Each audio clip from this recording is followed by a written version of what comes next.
How to turn off Meta AI suggestions. If you want to reduce or disable suggestions from Meta AI, this video will show you how to manage the available settings. First, open the Meta AI website and sign into your account. Now, click on your profile icon in the bottom left corner and select Settings. Next, click on Data and Privacy and open Suggesting your prompts on other apps.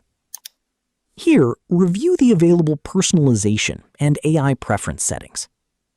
If your account includes an option to turn off Meta AI suggestions, simply disable the toggle.